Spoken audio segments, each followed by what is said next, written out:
Welcome to QIC-EY Now. No opportunity wasted for making moments matter for children and youth. We are exploring the competency, use a trauma-informed approach, and we're starting right now. A trauma-informed approach recognizes that trauma can impact how children and youth communicate.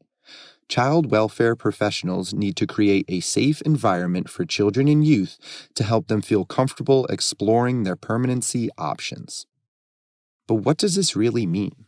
Let's hear an example from a professional with lived expertise. I was blindsided by a random trip to the Oakland County Courts in Pontiac, Michigan, where I learned that I was going to stand in front of the judge and be labeled incorrigible. And for me, I couldn't help but think about the initial distrust that I experienced and the manipulation. Because now at 15, I'm experiencing the same thing where I'm being manipulated by somebody that I already did not trust into a situation, no matter what their reasoning, their why. I just feel like I'm 6 years old again. And what made a difference for me was this time I found my voice. I understood that if anything were ever going to change, no matter how hard it was, I had to speak my truth. So although I couldn't do it at 6, at 15 I could say, I'm not incorrigible. I'm traumatized. I am abused.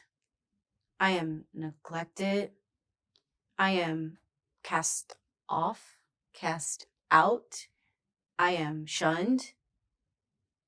And I could express these things to a lawyer that I actually saw, who actually set me down, made me feel comfortable, and said, I want to know everything so I can help you.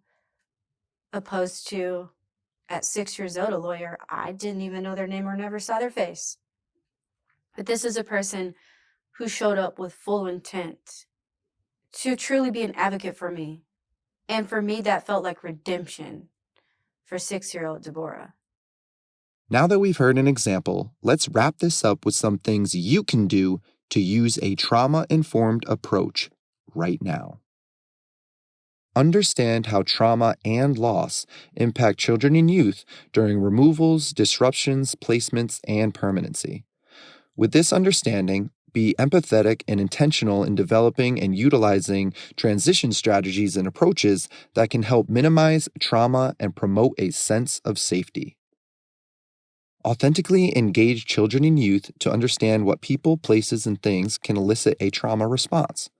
Get this information directly from children and youth to make informed decisions that may lead to better outcomes and assist in minimizing exposure to triggers. Understand that trauma triggers are sometimes unavoidable. Be proactive in helping children and youth manage their responses to unavoidable triggers by helping them identify their feelings and encouraging them to develop and utilize coping skills such as deep breathing, counting, or taking time out. Now is the time to have a trauma-informed approach and to make moments matter for children and youth. The QIC-EY is 100% funded by the Administration for Children and Families of the United States Department of Health and Human Services.